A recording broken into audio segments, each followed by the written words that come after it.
3 ny zaza mivaritena hita sy nanaiky-resahana teto Mahajanga. Fidinany fotony nataony CDEF no nahazahoana izany isy izany. Karazana herisetra ranofo na violence sexuelle ny fanararaotana ranofo atao amin'ny ankizy ary be dia be ny fisehony eo amin'ny fiarahamonina. Fanararaotana ranofo misy karazany roa. Misy ny fanararaotana ranofo mivantana dia misy ny ankolaka. Ny mivantana dia ohatra tonga dia violeny ohatra le zaza, fa ankolaka tambazany arabola le zaza na le zaza mandro reny dia jereny dia azahoany fafinaretana le izy. Izay ny ankolaka. Ankizy 12 hatramin'ny 17 taona no manao io asa fivarotan-teny io ary matetika tsy fantan'ny ray aman-dreny akory izany. Misy kosa nefa izay nohon'ny tsy fisiana dia avelan'ny ray aman-dreny ny hanao io asa io mba hahazahoana vola.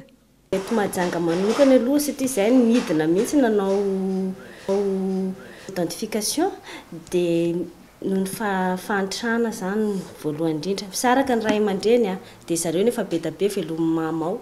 Dia mama tsy maharaka amin'ilay famelomana an'ilay zaza. Dia voatery ilay zaza mivarontena. Fa ilay izy tsy fantatra ny ray aman-dreniny. Fa izy fotsiny hoe entina hanampiana ny ray aman-dreniny ilay izy. Amin'ny ankapobeny, fisarahan'ny ray aman-dreny ka mitondra tsy fahampiana ao an-tokantrano no mahatonga ireo ankizy ireo mirona amin'ny asa fivarotan-tena. Tsy maro akory nefa ny vola azon'ireo amin'izany fa 500. Ariva